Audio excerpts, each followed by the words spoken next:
The air in that cell had a color. I know that sounds strange, but if despair had a color, it would be the color of old rust. It was thick and heavy, the kind of air that settles in your lungs and chokes your spirit long before it chokes your body. I remember the smell most of all. It was a mix of unwashed bodies, stale urine, and something metallic. Fear, I think. Fear that seemed to sweat right out of the stone walls. This is where my story begins. Not in the light of faith, but in the deepest, darkest place a man can know. My name is Griffin. At least that's the name I carry now. The name I was given when I was baptized, when I started my new life. The name I was born with, the name my mother whispered to me in our home in Tehran. That name is gone now. It's like a ghost. It belongs to the man who was broken, the man who was supposed to die in that prison. I was never a religious man. I believed in things I could see and touch and measure. My life was built on ambition and secular philosophy. The faith of my fathers, the faith that governed our nation, was just politics to me. Something to observe out of tradition, but never something to actually live by. I was a student, a thinker. I asked questions in a land that demanded silence. And that simple act of questioning signed my death warrant. They came for me at night. They always come at night. The sound of heavy boots on the marble floor of our apartment building is something I'll never forget. It's the sound of your world ending. One moment I was sitting with my younger brother, debating some forgotten poet. The next moment, the door was kicked in and the light from the hallway disappeared behind the shadows of men with cold eyes and colder rifles. My crime? They called it apostasy. They called it treason. I had been part of a small group that met in basements and back alleys. We weren't plotting violence. We just wanted to read the forbidden texts, to discuss philosophies that weren't approved by the government. We were looking for truth, and in that land, truth was the most dangerous thing you could seek. The interrogation started right away, but it wasn't really about getting information. It was about erasing me. They wanted to wipe away who I was and replace me with a hollow shell, a warning to others. Those weeks are a blur of pain and noise in my memory. The endless questions that never changed. The bright light bulb that never turned off. The cold water. The hot wire. I won't go into detail about what they did. The tools of torture aren't the worst part. The worst part is what it does to your spirit. I remember one night, or maybe it was day. Time stops meaning anything in that place. I was alone, curled up on the damp concrete floor. My body was a map of pain, but it was my soul that was screaming. I looked up at the tiny barred window high above me, just a sliver of the outside world, and I felt completely abandoned. Where was the God they claimed ruled everything? Where was the justice I had read about in ancient texts? I cursed the heavens. I spat on the idea of a loving creator. If God existed, he was either a monster or he was powerless. And in that moment of complete despair, I made a choice. I chose to die. I chose to let go. That was the first big lie I told myself, that I was in control of my own ending. The days bled into weeks. Eventually, they moved me from the interrogation center to the main prison, an even darker place. Here, the fear was different. It wasn't the sharp, immediate terror of torture. It was the slow, grinding dread of knowing what was coming. I was placed in a block reserved for men waiting to be executed. My cellmate was an old man named Farhad. He was quiet and gentle, a former university professor who had been arrested for the same crime as me. Thinking, Farhad had a secret. He carried a small, worn piece of paper, folded 1,000 times and hidden in the lining of his tattered coat. It was a passage from the Gospel of John. He never spoke about it openly, but late at night, when the guards were far away and the only sounds were other prisoners crying, he would whisper. He didn't preach. He just told stories. Stories about a man who healed the sick, who forgave people no one else would forgive, and who talked about a kingdom that wasn't of this world. At first, I listened with a cynical ear. It's a fairy tale, Farhad. I would whisper back, my voice raw from not speaking. A crutch for weak people. Look around you. Where is your God now? In this filth? In this despair? Farhad would just smile. It was a tired smile, but somehow it seemed to glow on his ravaged face. It looked completely out of place. "Griffin, my son," he would say, his voice barely audible. "He is here. He is in the silence between your heartbeats. He is in the breath you still draw. You're looking for him in thunder, but he comes in a whisper." His words were like seeds dropped on concrete. They didn't take root right away, but they lay there waiting. Then came the day they read the list. Every morning, guards would read names. Those names belonged to men whose time had run out. On a cold, gray morning, I heard mine. "Griffin, son of Reza, prepare." A cold wave washed over me. Not fear exactly, but a strange, hollow relief. It was over. The waiting was done. I looked at Farhad. His eyes were full of tears, but he was still smiling. Brighter now, almost triumphant. "Go with courage, my son," he whispered, pressing that tiny folded paper into my hand. "Remember the story. It's not finished." They led me down a long corridor. The sound of my bare feet echoed like drumbeats. The execution yard was a desolate place. Just one rough wooden post in the center. The air was colder here, sharper. I saw the faces of the men who were going to carry out the sentence. Their faces were blank, empty. Men who had traded their souls for a uniform and a paycheck long ago. They tied my hands and feet. The rope was rough, biting into my skin. They pushed me against the post.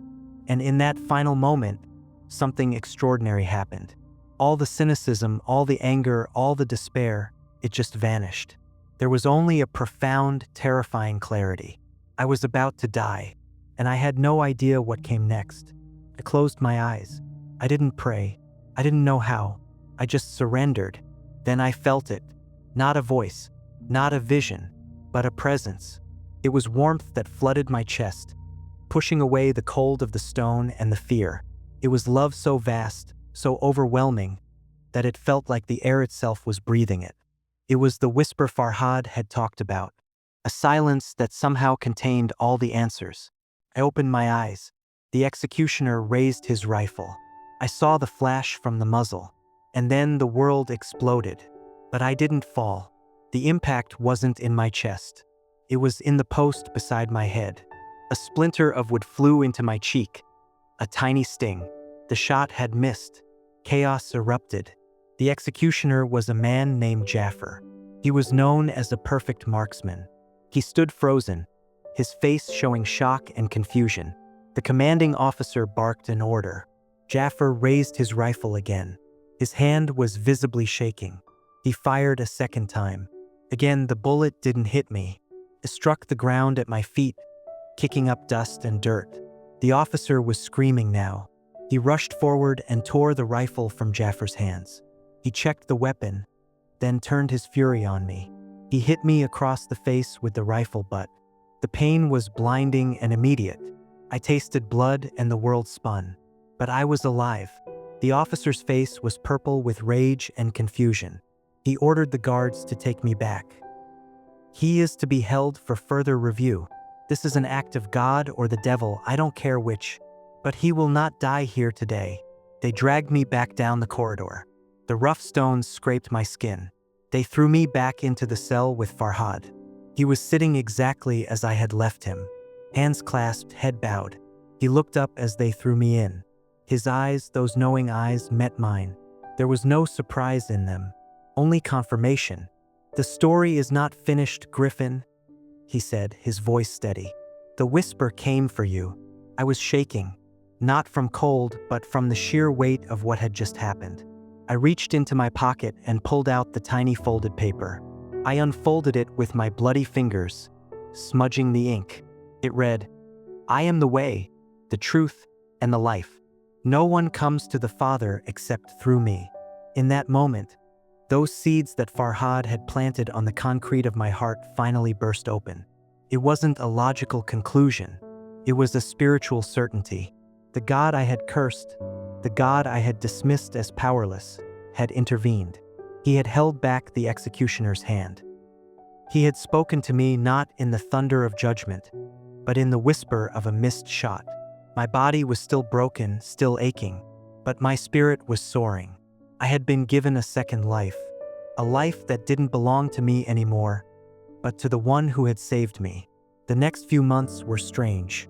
The guards treated me with a mix of fear and superstition. They called me the Ghost Man. The execution order was never canceled, but it was never reissued either. I was in limbo, a living reminder of something inexplicable. Farhad and I spent our days in quiet study. He taught me the scriptures, not as a book of rules, but as a love letter from a patient God. He showed me the path of the cross, the path of suffering that leads to redemption. He taught me that the deepest freedom isn't the absence of chains. It's the presence of Christ in your heart. One night, Farhad grew very weak. He knew his time was near. He took my hand. His grip was surprisingly strong. "Griffin," he said, his voice a dry rasp, "you must leave this place. Your testimony isn't for these walls. It's for the world. You must find the water. You must be buried and raised. You must be baptized." He died that night, peacefully, with that same glowing smile on his face. He left me with a mission, to find the water, to fulfill the promise of my second life. The opportunity came a month later. A riot broke out in a nearby block, created chaos, a distraction. I knew this was my chance. I slipped out of the cell, my heart pounding frantically. I moved through the shadows, guided by a certainty that wasn't my own. The journey was long and brutal. I crossed mountains at night, drank from polluted streams, and begged for scraps of bread from villagers who risked their lives to help a fugitive. I was a ghost, moving between worlds, always looking over my shoulder, always hearing the echo of those heavy boots. I made it to the border, a desolate, windswept stretch of land. I crossed it under gunfire. A bullet grazed my arm, a final painful reminder of the life I was leaving behind. I was a refugee now, a man without a country, without a name, without a future except the one promised by the whisper. My arrival in the West wasn't the end of struggle. It was the beginning of a new one, the struggle of assimilation, of learning a new language, of dealing with bureaucracy. I was safe, yes, but I was utterly alone. I carried the scars of prison, both visible and invisible. The nightmares were constant. The faces of the guards, the smell of the cell, the flash of the rifle. They haunted me day and night.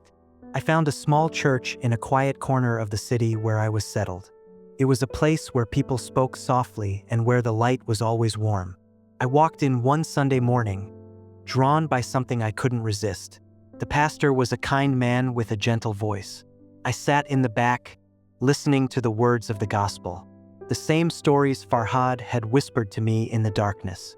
But now they were spoken in the light, and they resonated with a power I couldn't deny. After the service, I approached the pastor.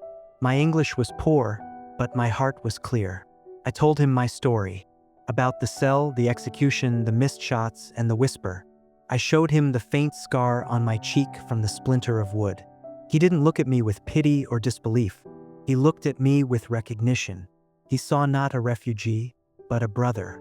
"Griffin," he said, using the name I had chosen for myself, a name that means king or foundation in my native tongue. "The Lord has brought you through the fire. Now you must pass through the water." The day of my baptism was the most significant day of my life. I stood at the edge of the baptismal font. The water was cool and clear. I was wearing a simple white robe. All the people from the church were gathered, their faces shining with love and acceptance. I was no longer an apostate, a fugitive, a ghost. I was Griffin, a son of God. As the pastor lowered me into the water, I closed my eyes. I felt the water close over my head. For a brief, terrifying moment, I was back in the darkness of the cell, back in the shadow of the execution post. I felt the full weight of my old life, my old sins, my old despair pressing down on me. And then the pastor raised me up. I burst out of the water, gasping, my eyes open. And in that moment, the world was new. The light was brighter. The air was cleaner. The faces around me were sharper, more beautiful. The scars were still on my body, but the chains were gone from my soul. I was buried with Christ, and I was raised with him. The water washed away the rust and despair of the cell. It washed away the fear and the guilt. It wasn't just a symbol. It was a transformation. I was baptized, and the promise of the whisper was fulfilled. This is my testimony. I was a man who chose death, but God chose life for me. I was a man who cursed the darkness, but God showed me the light. I was supposed to die at the hands of men, but I was reborn in the hands of God. My journey isn't over. I'm a refugee, yes, but my true citizenship is in a kingdom that can't be shaken. I carry the memory of the cell, the memory of Farhad, and the memory of the missed shots. They aren't burdens. They're reminders.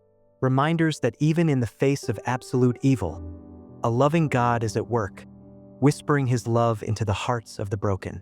And to you, the reader, who may be struggling in your own kind of cell, I say this: don't look for God in the thunder of your troubles. Listen for him in the whisper of your survival. The story isn't finished. It's only just beginning. The first few months in the refugee camp were a different kind of prison. The walls weren't made of stone, but of razor wire and red tape. The air wasn't thick with rust, but with the dust of 1,000 broken dreams. Yet even here, in this temporary in-between place, the presence of the whisper was undeniable. I wasn't looking for escape anymore. I was looking for purpose. I began to share Farhad's stories. I found other refugees, men and women who had also lost everything, who carried their own scars of persecution. We would gather under the harsh white light of the camp's communal tent, and I would tell them about the professor, about the tiny folded piece of paper, and about the 2 missed shots. The stories resonated. They spoke to something universal about human suffering and the desperate need for meaning. Many of them were like me, following the state religion out of obligation, but their hearts were hungry for a God who was personal, who was near, who was willing to step into the messy, painful details of their lives. I remember one woman, a mother of 3, whose husband had been taken. Her eyes were hollow with grief. She came to me one evening, clutching a small plastic-wrapped photo of her family. "Griffin," she said, her voice barely a whisper, "I've prayed to my God for months. I followed all the rules. Why did he take my husband? Why did he leave me with this emptiness?" I didn't offer her easy answers. I offered her my own emptiness. "I asked the same question, sister," I told her. "I cursed the heavens. I felt the same abandonment. But the God I found isn't a God who promises to shield us from the storm. He's the God who promises to walk with us through the storm. He didn't cause the evil, but he used the evil to call me to him." I told her about the moment the executioner's finger tightened on the trigger, and the feeling of overwhelming love that flooded my chest. I told her that the God of the whisper doesn't always stop the suffering, but he always offers his presence in the midst of it.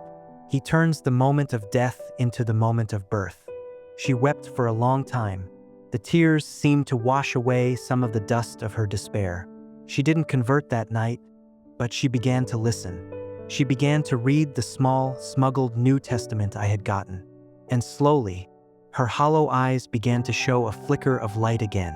This was the work of the refugee. Not just to survive, but to testify.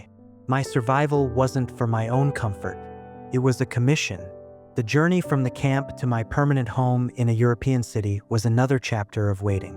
I spent my days learning the new language, a strange tongue that felt foreign in my mouth.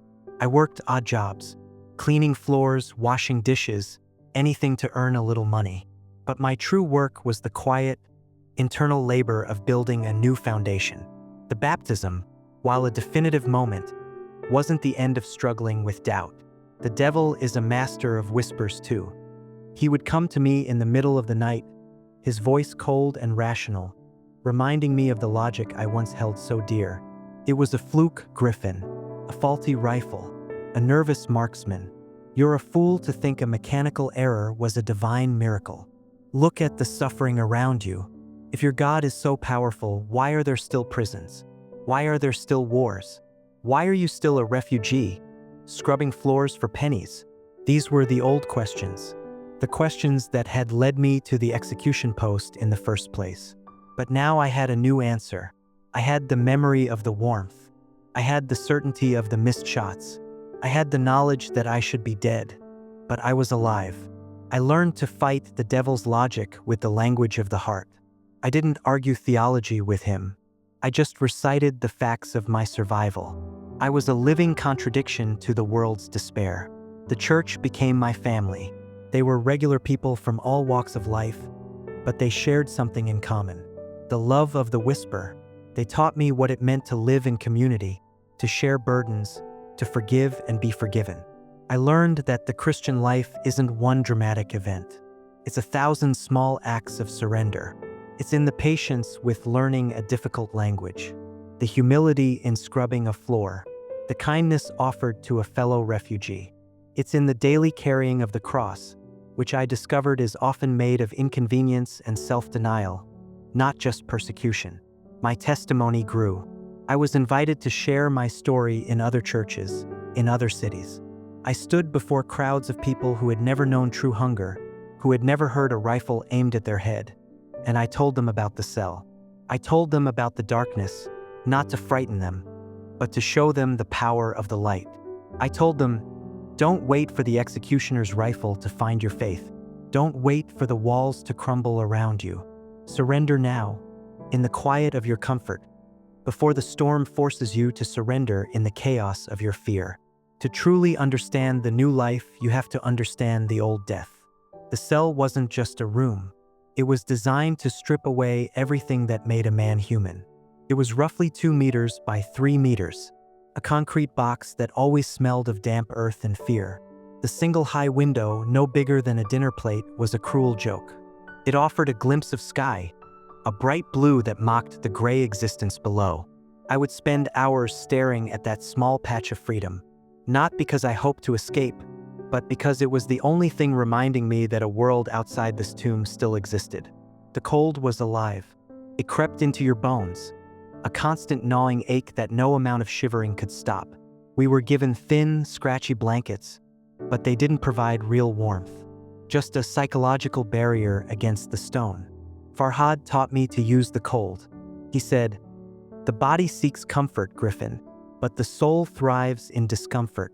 Let the cold remind you of your reliance on something greater than your flesh." He would rub his hands together slowly, deliberately, not for warmth, but like a silent prayer. I adopted this ritual, and slowly the cold began to feel less like an enemy and more like a stern teacher. The food was another tool of control. A bowl of watery, flavorless soup and a piece of stale bread, twice a day. Just enough to keep your body functioning, but not enough to give your spirit strength. I watched men waste away, their eyes sinking into their skulls, their minds turning inward, consuming themselves. But Farhad, even in his starvation, kept a strange dignity. He would break his bread in two, always offering me the larger piece. A small, defiant act of grace in a world without it. "Man shall not live by bread alone," he would quote, his voice weak but firm. He taught me to see the hunger as a fast, a purification. This was the first lesson in turning poison into medicine. Farhad was more than a cellmate. He was like a spiritual father to me. I have to tell you more about him because without him, there would be no Griffin. He was about 60 years old, with white hair and a beard that the guards had trimmed roughly. His hands, once used to turning pages of ancient manuscripts, were now calloused and scarred. But it was his eyes that held everything. They were pale, watery blue, the color of a winter sky, and they held no judgment, only infinite, patient love. He had been a professor of comparative literature, a man who had dedicated his life to studying stories. He knew the Quran, the Torah, the Vedas, and the Gospels, not as a theologian, but as a student of the human heart. His crime, he explained, was suggesting that all great stories point to a single, greater truth. This was heresy to those who claimed to hold a monopoly on truth. His way of sharing faith wasn't debate. It was story. He knew I was a man of logic, someone who would reject any doctrine that didn't survive scrutiny. So he didn't preach doctrine. He told stories. He told me about the prodigal son, and I saw myself in the younger brother, wasting my inheritance on empty philosophies. He told me about the woman at the well, and I saw my own thirst, a thirst that no amount of worldly knowledge could satisfy. He never condemned my former life. He just illuminated it. He would say, "Your pursuit of truth wasn't wrong, Griffin. It was just incomplete. You were trying to know the author by reading the footnotes. Now you need to read the main text." I remember one night when I was gripped by terrible coughing. A deep, rattling sound that shook my whole body. I was sure I was dying. Farhad held me, his frail body surprisingly strong. He didn't pray for my healing. He prayed for my clarity. "Lord," he whispered, "let this fever burn away what's left of his old self. Let him see that the greatest freedom isn't in a healthy body, but in peace of spirit. Let him know that even if he dies tonight, he dies in your arms." The fever broke before dawn, but that prayer stayed with me. It was a prayer that embraced suffering, a prayer that saw death not as an end, but as a transition. This was the big difference between the old Griffin and the man I was becoming. The old Griffin feared death. The new Griffin saw it as a defeated enemy. The executioner, Jaffer, was someone I had to make sense of. He wasn't a monster, but a man who had been emptied out by his job. He was tall and gaunt with a tired face and eyes that held a permanent shadow. I had seen him in the prison yard before, a man who moved with mechanical precision, a man who had learned to turn off his soul. After the missed shots, the officer's rage was directed at Jaffer as much as at me. I heard the shouting from my cell. The officer accused him of treachery, of incompetence, of being a secret sympathizer. Jaffer's defense was simple, and it shook the foundations of the prison's cold logic. "I fired the shot, Commander." Jaffer's voice was low, but I could hear it trembling. "The rifle is clean. The aim was true. I've executed 57 men with this weapon. I don't miss." The officer struck him. "Then what was it, dog? A miracle?" "I don't know, Commander," Jaffer replied, his voice gaining a strange firmness. "But something held the bullet. It wasn't me." This detail, this confession from the man whose job was to end my life, became another foundation stone of my new faith.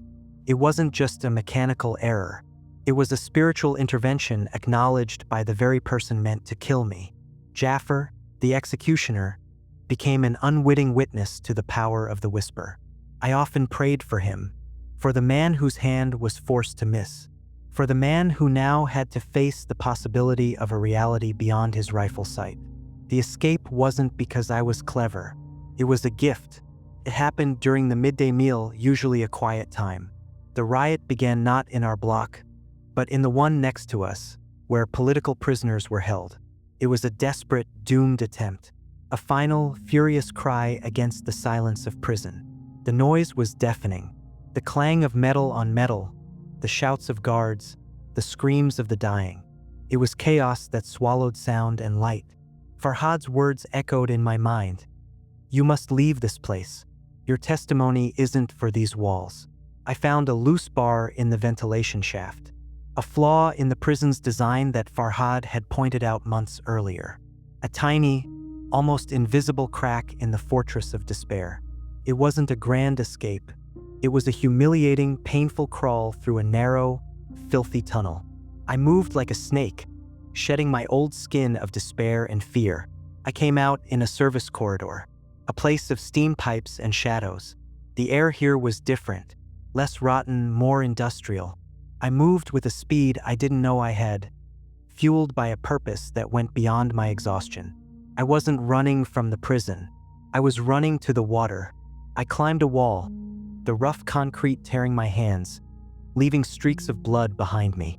I dropped onto the outer perimeter, a strip of empty land beyond the inner walls.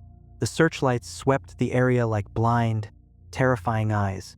I pressed myself flat into the dirt, praying not for safety, but for courage. I saw a guard in the distance, his back to me. He was distracted, staring toward the sounds of the riot. I moved then, not by thought but by instinct. I ran toward the outer wall, a massive barrier topped with razor wire. I used a discarded oil drum to get high enough. The razor wire was like a crown of thorns. I threw my thin blanket over the top and pulled myself up. The wire bit into my flesh, 1,000 tiny, searing cuts. I felt hot, sticky blood running down my back.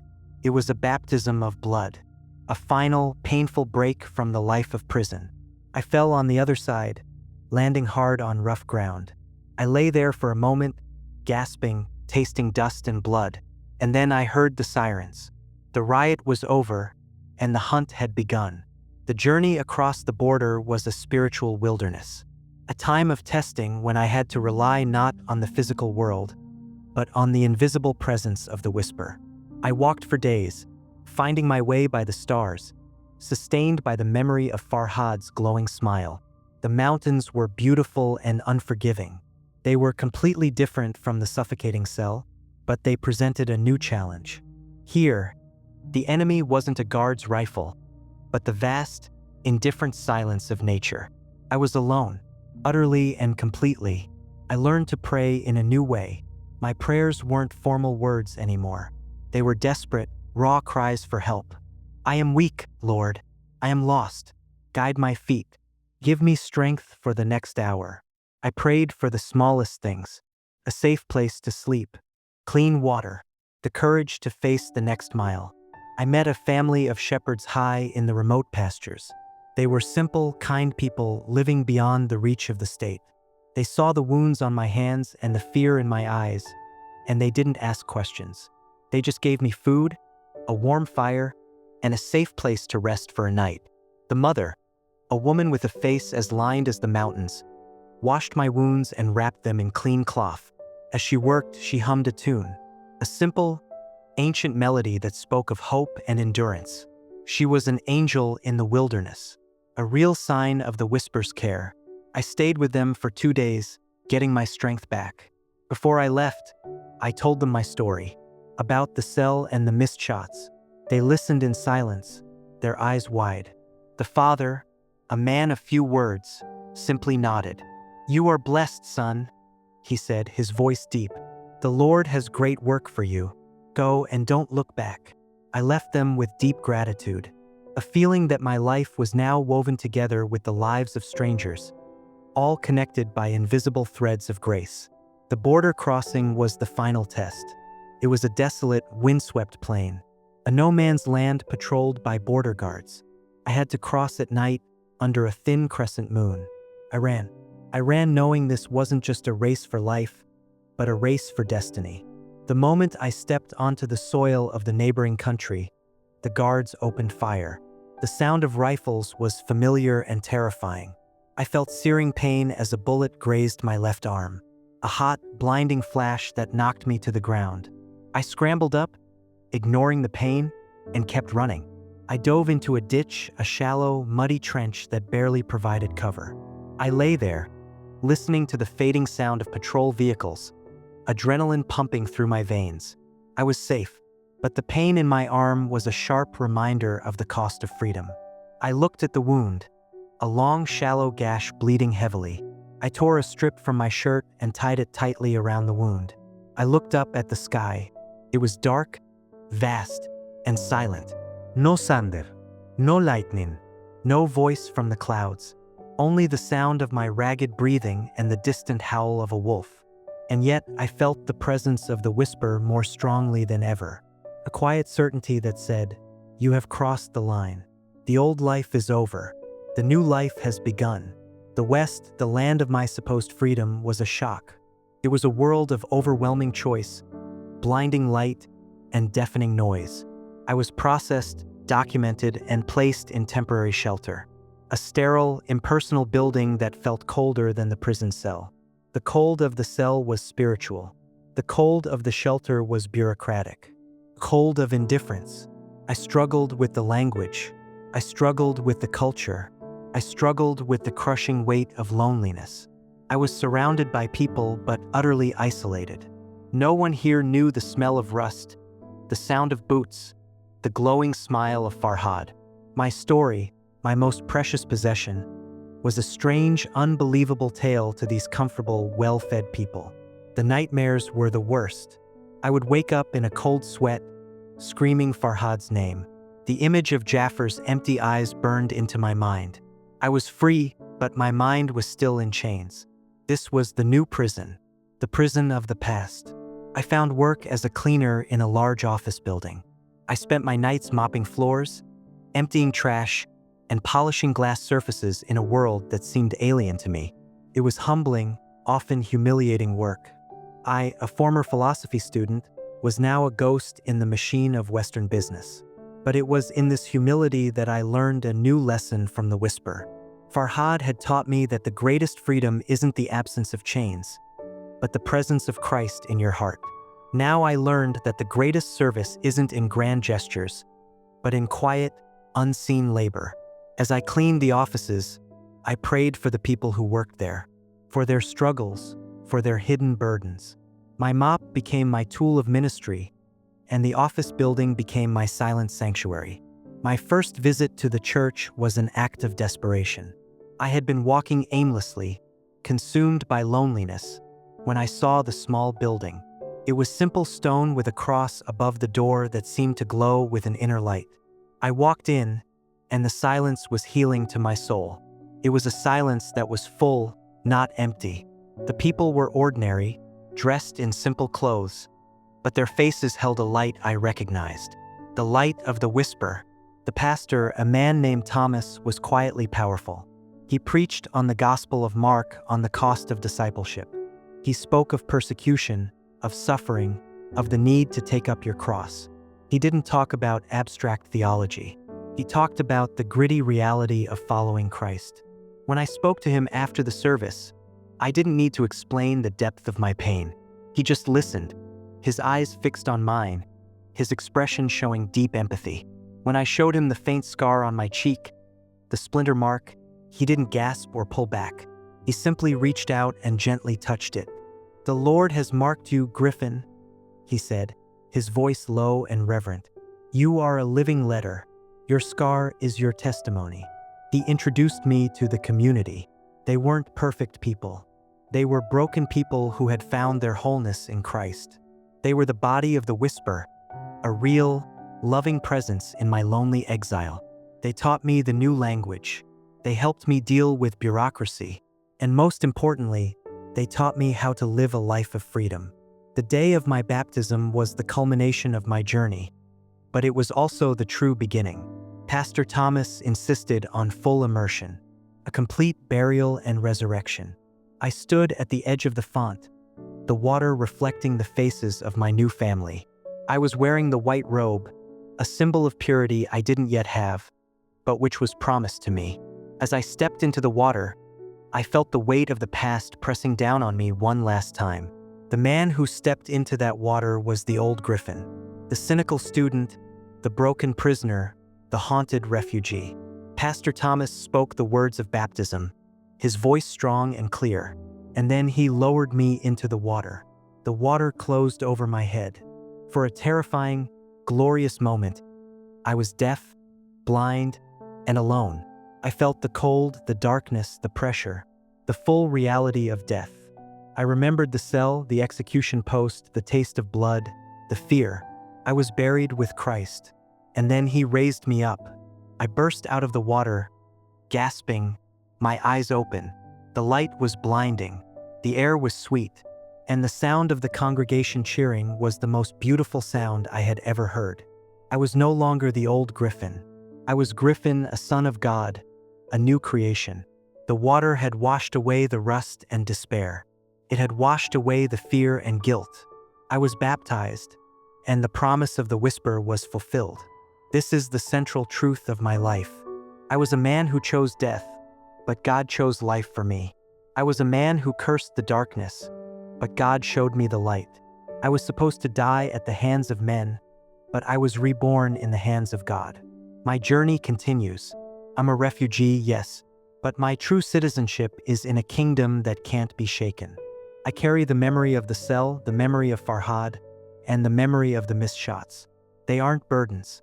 They're reminders. Reminders that even in the face of absolute evil, a loving God is at work, whispering his love into the hearts of the broken. The baptism wasn't a finish line. It was a starting gun. The greatest challenge wasn't surviving persecution, but living the resurrection.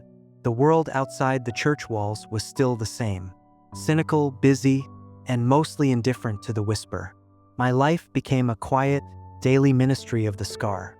The scar on my cheek, the tiny mark from the splinter of wood, became my constant companion.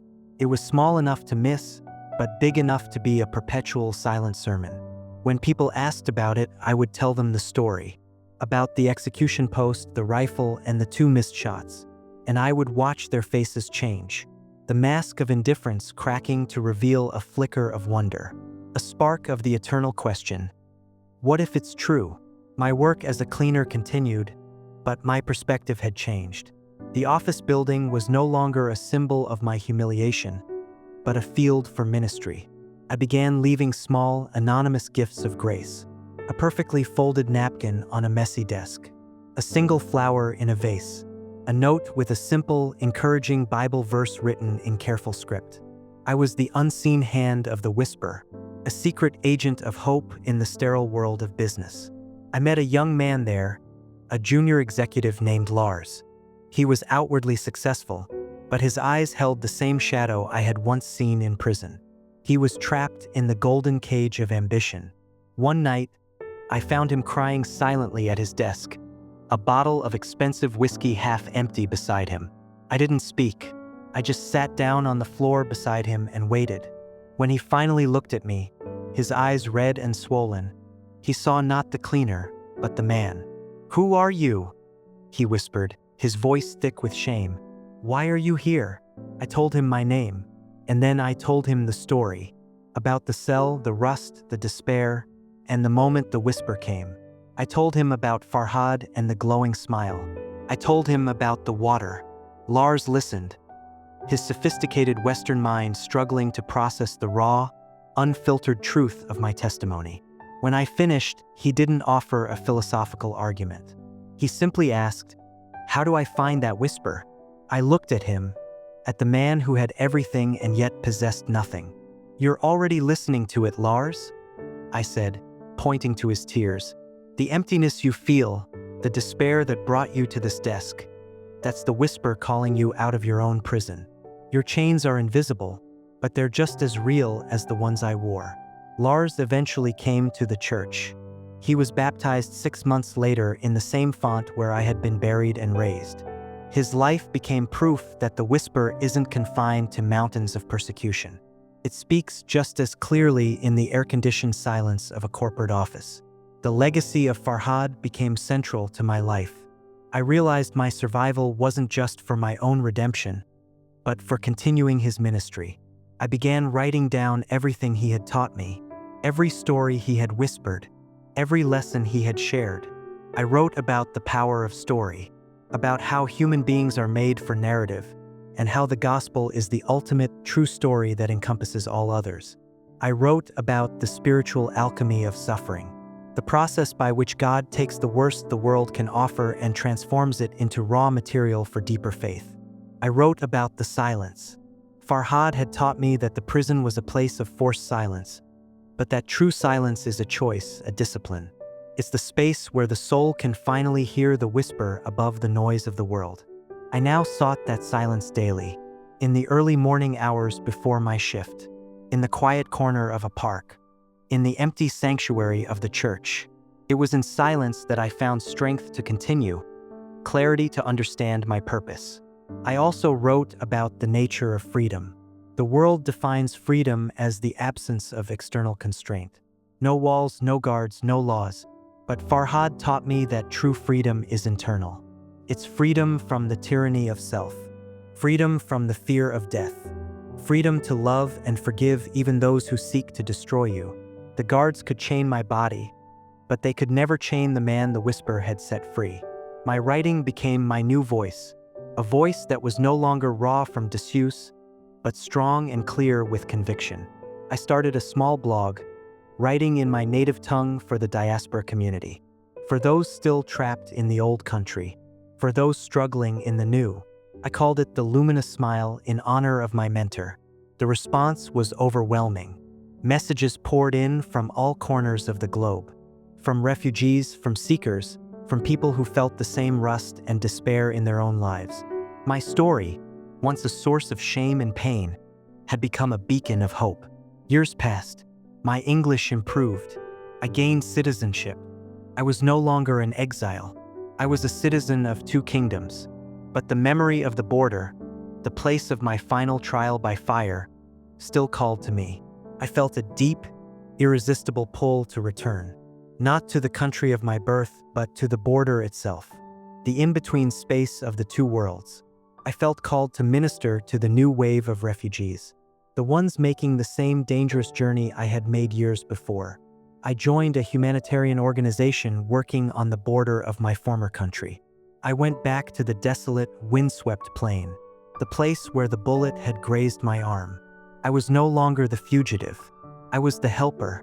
I met them at the reception centers. The exhausted, the traumatized, the broken. I saw the fear in their eyes. The same fear that had been my constant companion. I didn't offer them food or blankets first. I offered them my story. I would sit with them, often in silence. And then I would begin to speak in the language of their hearts, the language of my birth. I would tell them about the cell, about the smell of rust, about the despair. I would tell them about Farhad, the professor who taught me that the greatest truth is a story. And I would tell them about the two missed shots, the moment the whisper intervened. I told them, "You're here not by accident, but by miracle. Your survival isn't a fluke of chance. It's a commission from the author of all life. You've been chosen for a purpose greater than your pain." I remember one young man about the age I was when I was arrested. He was cynical, angry, and full of the same intellectual pride I once had. He challenged me. "Your story is a beautiful lie, Griffin." He spat, his voice full of bitterness. "You call it a miracle. I call it luck. Where was your God when my sister was taken? Where was your whisper then?" I didn't argue. I just rolled up the sleeve of my shirt and showed him the scar on my arm, the long, pale line where the bullet had grazed me. "This isn't a lie," I said, my voice gentle but firm. "This is the truth of the body. And the truth of the spirit is this: your sister's pain is real. Your anger is justified. The world is broken. But the whisper doesn't promise a world without pain.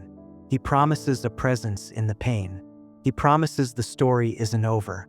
He promises that even in the deepest darkness, a light is shining. A light the darkness can't overcome." I didn't convert him that day. Conversion is the work of the whisper, not the work of Griffin. But I planted a seed. I saw the flicker of doubt in his cynical eyes, the first crack in the fortress of his despair. My life is now a continuous cycle of testimony and service. I'm a bridge between two worlds, the world of persecution and the world of comfort, the world of the old life and the world of the new. I'm a living testament to the fact that the worst thing that can happen to a man isn't death, but a life lived without the whisper. I often think of Farhad. I think of his final words: "You must find the water. You must be buried and raised. You must be baptized." I fulfilled that mission, but the true fulfillment isn't in the act itself. It's in living out its meaning. To be baptized is to declare you're no longer your own. It's to declare that your life, your pain, your survival all belong to the one who held the bullet. It's to declare the story isn't finished, and that every breath you draw is a gift, a commission, a chance to whisper the truth into the ear of a broken world. And so I continue to whisper. I whisper the story of the rust, the darkness, the execution post, the two missed shots, and the glorious, life-giving water. I whisper the name of the one who turned my death into a new beginning. I whisper the truth. The story isn't finished. It's only just beginning. The scars on my body remain. The scar on my cheek from the splinter. The scar on my arm from the border crossing. The invisible scars on my soul from the torture. They're all still there, but they don't define me anymore. They testify to something greater. They testify to a God who didn't prevent my suffering, but who walked through it with me, who turned my execution into my resurrection. I've learned that faith isn't the absence of doubt. It's choosing to believe in the presence of doubt. It's not the absence of fear. It's moving forward despite the fear. It's not the absence of pain. It's finding meaning in the pain. Every day, I wake up and remember. I remember the cold of the cell, I remember Farhad's patient teaching. I remember the warmth that flooded my chest as I stood at the execution post. I remember the cool water closing over my head in baptism. And I choose again. I choose to believe. I choose to follow. I choose to testify. This is the life of the baptized. Not a life of ease, but a life of purpose.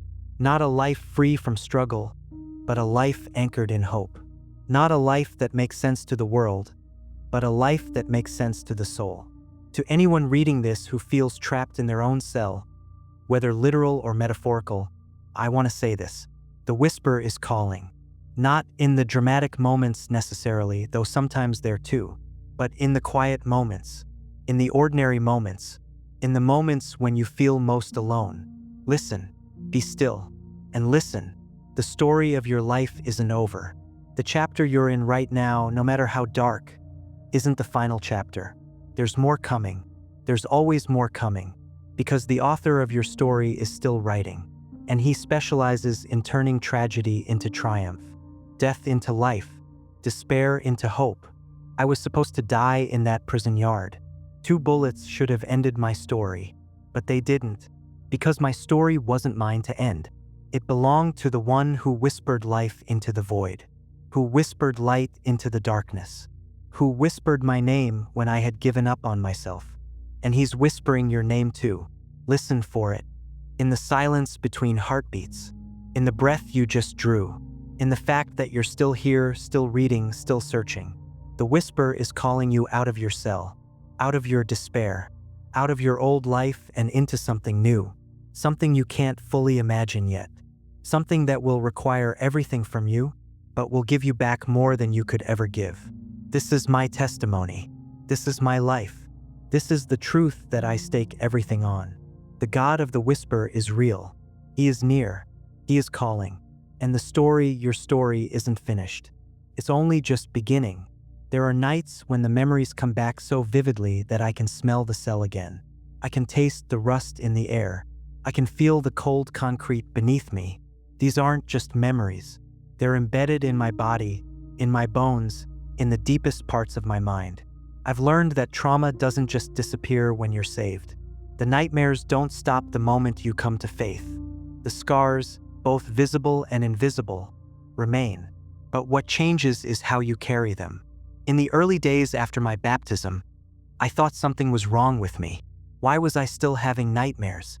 Why did I still flinch at the sound of boots on pavement? Why did my heart still race when I heard sirens? I thought maybe my faith wasn't strong enough. Maybe I hadn't truly surrendered. Pastor Thomas helped me understand. "Griffin," he said one evening after I had confessed my struggles to him, "your body remembers what your mind tries to forget. Your nervous system was trained by terror. It will take time for your body to learn that it's safe now. This doesn't mean your faith is weak. It means you're human."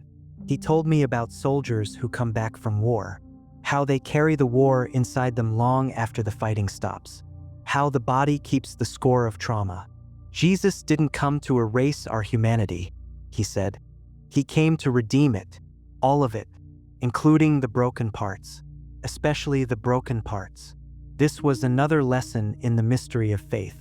Salvation doesn't mean the instant erasure of pain. It means the presence of God in the pain. It means hope in the midst of struggle. It means knowing that the suffering isn't meaningless, even when it feels unbearable. I started attending a support group for refugees at the church. It was a small group, maybe 10 or 12 people, all of us carrying similar wounds. We met every Thursday evening in a small room with soft lighting and comfortable chairs. At first, I didn't want to talk.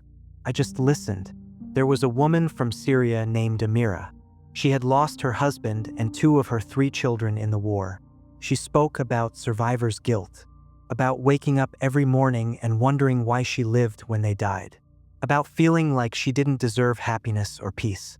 There was a man from Eritrea named Dawit. He had been tortured for his faith. He bore scars all over his body. He spoke about the anger he felt toward God, how he had prayed for deliverance and it didn't come, how he had to watch others die while he survived, how he wrestled with the question of why. There was a young woman from Afghanistan named Zara. She had escaped a forced marriage and traveled alone across multiple countries. She spoke about the shame she carried, about the things she had to do to survive, about feeling dirty and unworthy of love. As I listened to their stories, I realized something profound. We were all carrying the same questions, the same doubts, the same wounds, and we were all discovering the same truth, that the whisper doesn't always answer our questions in the way we want, but he always offers his presence. Eventually, I began to share my own story with the group.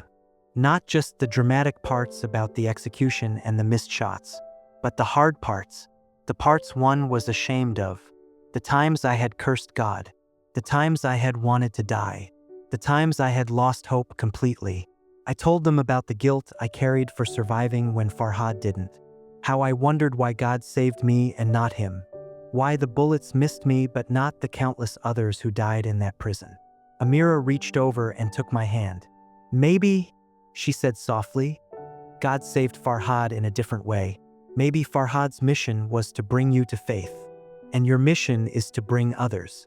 Maybe we all have different roles in God's story. Her words settled something in me. I had been carrying the weight of survivor's guilt, feeling like I didn't deserve the miracle of the missed shots. But maybe that was the point. None of us deserve God's grace. That's why it's called grace. One of the hardest parts of being a refugee is learning how to live a normal life again. Simple things that others take for granted become challenges. Going to the grocery store and being overwhelmed by the abundance. Sitting in a restaurant without constantly watching the exits. Sleeping through the night without waking up in terror. I had to learn how to trust people again. In prison, trust could get you killed. Information was currency, and everyone was potentially an informant. You learned to keep your guard up at all times. But in the church, in the community of believers, I had to learn to let my guard down. It didn't happen overnight. The first time someone came up behind me unexpectedly, I spun around with my fists raised, ready to fight. The person, an elderly woman from the church named Margaret, jumped back in surprise. I was mortified. "I'm so sorry," I stammered. "I didn't mean to. I thought." Margaret, bless her, just smiled kindly. "It's all right, dear. I should have called your name first. I forgot." She didn't make a big deal of it. She just gently touched my arm and asked if I wanted some tea.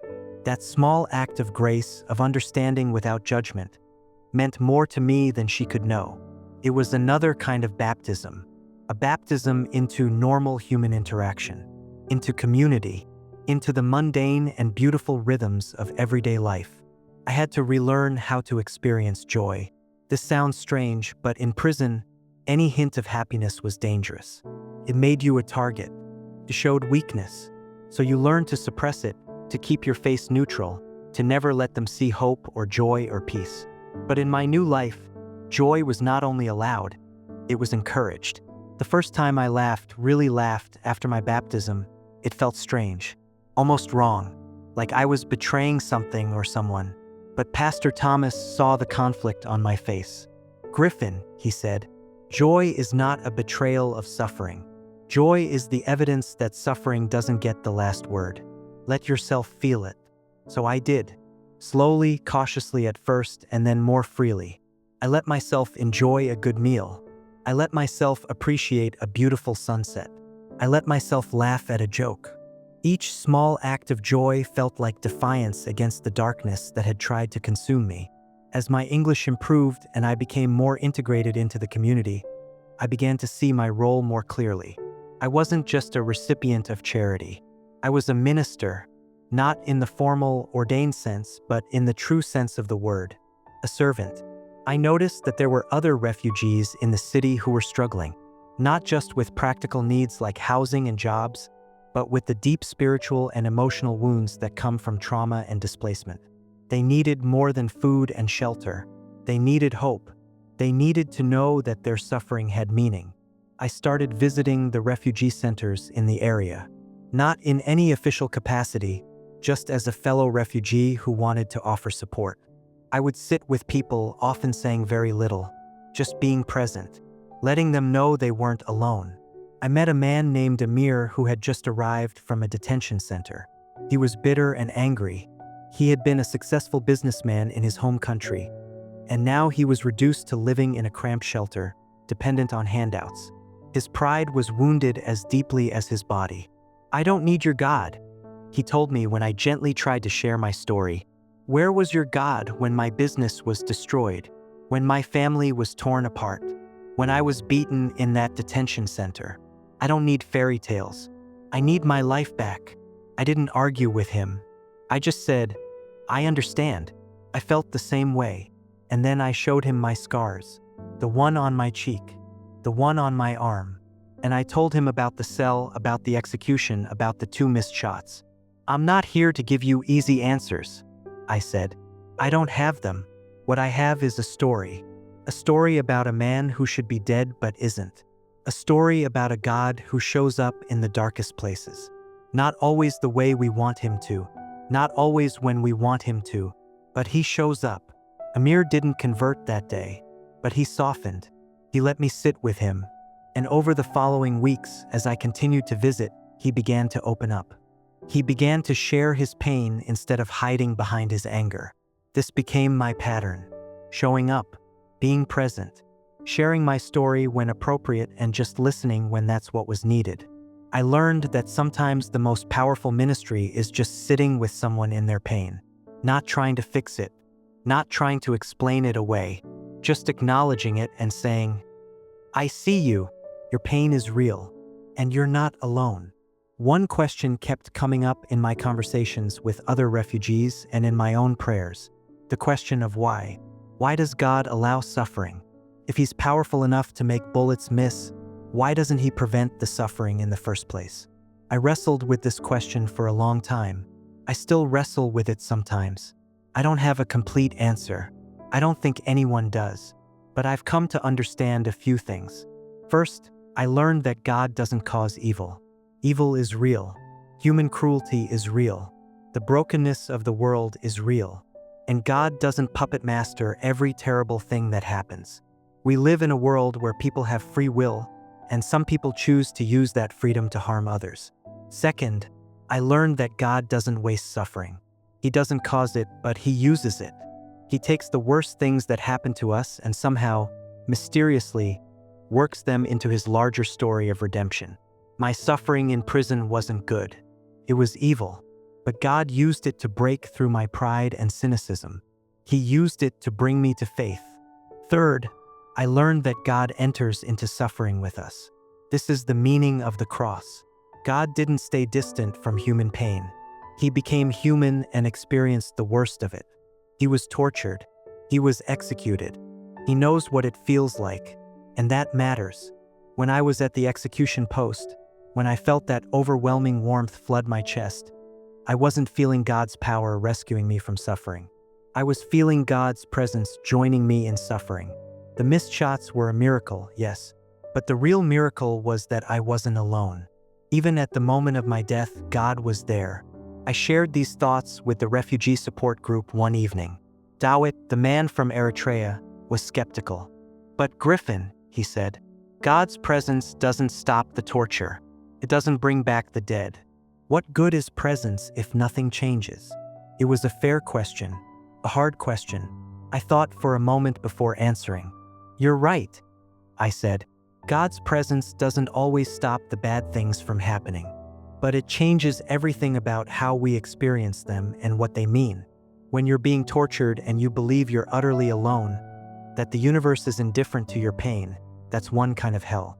But when you're being tortured and somehow that God is with you, that he sees you, that he's carrying you, that your suffering has meaning in a larger story, that's different. It's still hell, but it's not hopeless hell." Dawit nodded slowly. "I think I understand," he said. "When I was being tortured, there were moments when I felt something. Not a voice, not a vision, just a sense that I wasn't alone, that someone was there with me. At the time, I thought I was going crazy. Maybe I wasn't. Maybe you weren't," I agreed. One of the most challenging aspects of life as a refugee is the question of identity. Who are you when everything that defined you has been stripped away? Your country, your language, your profession, your status, your family, your home. All gone. What's left? For a long time, I defined myself by my suffering. I was Griffin, the man who survived execution. Griffin, the refugee. Griffin, the tortured prisoner. My trauma became my identity. But Pastor Thomas challenged this. Your past is part of your story, he said. But it's not the whole story. And it's not the most important part. The most important part is whose you are. You're not primarily a refugee. You're primarily a son of God. This was a hard truth to internalize. It felt almost like a betrayal to move beyond my identity as a victim. Like I was forgetting what happened. Like I was dishonoring Farhad and all the others who didn't survive. But Thomas helped me see it differently. Honoring them doesn't mean staying trapped in the past, he said. It means living fully in the present. It means taking the life you've been given and doing something meaningful with it. That's how you honor their memory. I began to see myself differently, not as a former prisoner, but as a disciple. Not as a victim, but as a witness. Not as someone who barely survived, but as someone who was chosen to thrive. This shift in identity changed everything. Changed how I prayed. Instead of prayers full of questions about the past, I started praying about the future. What do you want me to do with this life? How can I serve? Where do you want me to go? It changed how I related to others. Instead of always being the one who needed help, I started looking for ways to help others. Instead of receiving ministry, I started doing ministry. It changed my sense of purpose. I wasn't just wandering through life waiting for the next crisis. I was actively building something, contributing something, becoming something. The church helped facilitate this transformation. They helped me get proper education and credentials. They helped me start working toward becoming a licensed counselor specializing in trauma and refugees. They helped me see that my experiences, as painful as they were, had given me unique insight and empathy that could help others. I came to understand something that Farhad had tried to teach me in the cell: the power of story. Humans are wired for narrative. We don't just experience life as a series of disconnected events. We weave those events into stories that give them meaning. The question isn't whether we'll tell ourselves stories about our experiences. We will. The question is what kind of stories we'll tell. Will they be stories of meaningless suffering? Stories where we're powerless victims? Stories where the world is cruel and God is absent? Or will they be stories of redemption? Stories where suffering has purpose? Stories where we're more than victims, we're overcomers? Stories where God is present even in the darkest moments?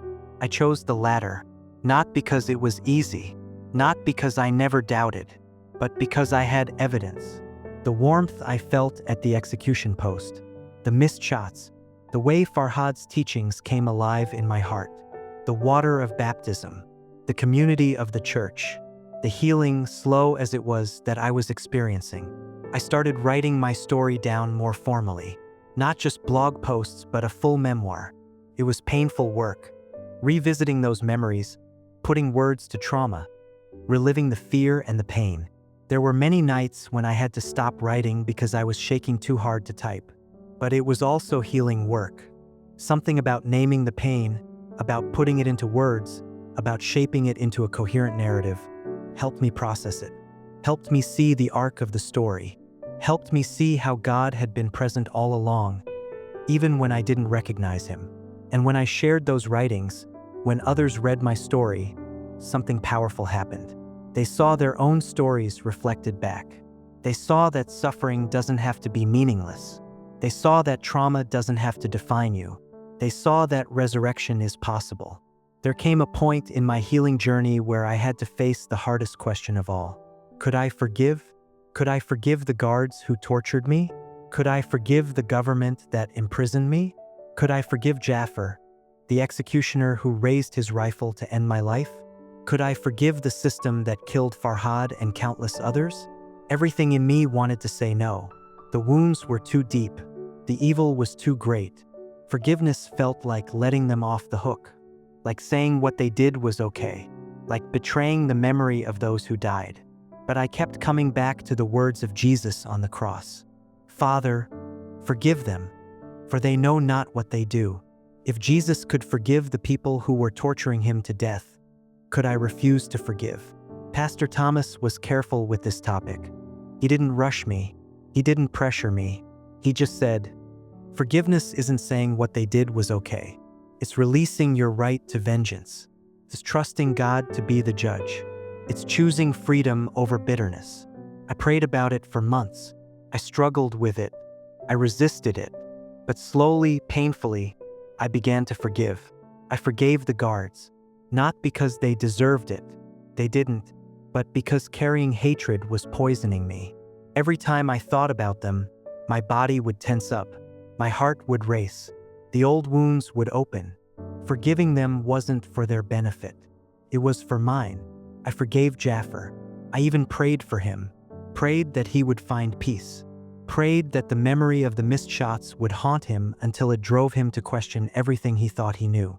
Prayed that maybe, somehow, my story would reach him and he would know that God is real.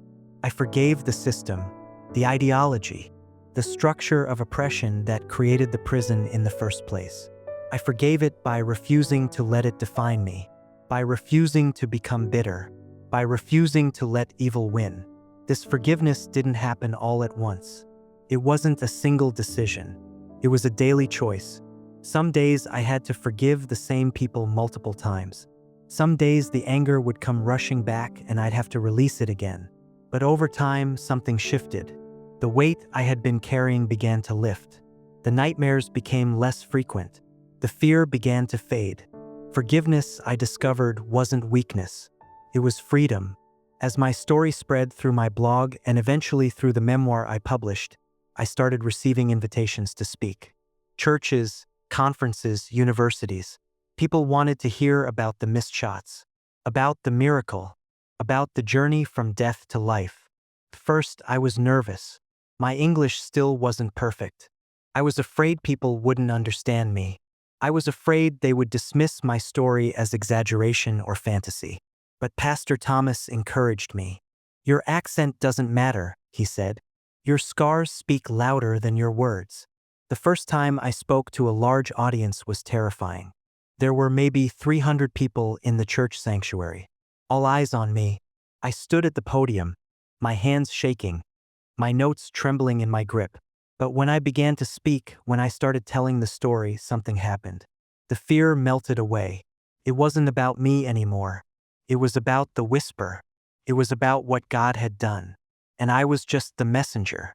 I told them about the rust-colored air of the cell, about Farhad's luminous smile, about the moment I stood at the execution post and felt that overwhelming presence, about the flash of the rifle and the splinter of wood, about the water of baptism closing over my head.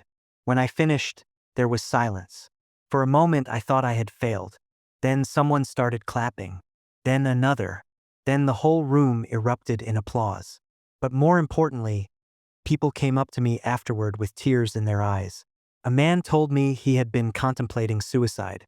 He had lost his business and his marriage and saw no way forward. But hearing my story gave him hope. If God could intervene at an execution post, maybe he could intervene in a life that felt like it was over. A woman told me she had been angry at God for years because of abuse she suffered as a child. But hearing about how I had cursed God in my cell and how he still saved me helped her understand that God can handle our anger. That doubt and faith can coexist. A college student told me he had been raised Christian but had drifted away, thinking faith was just wishful thinking. But hearing about the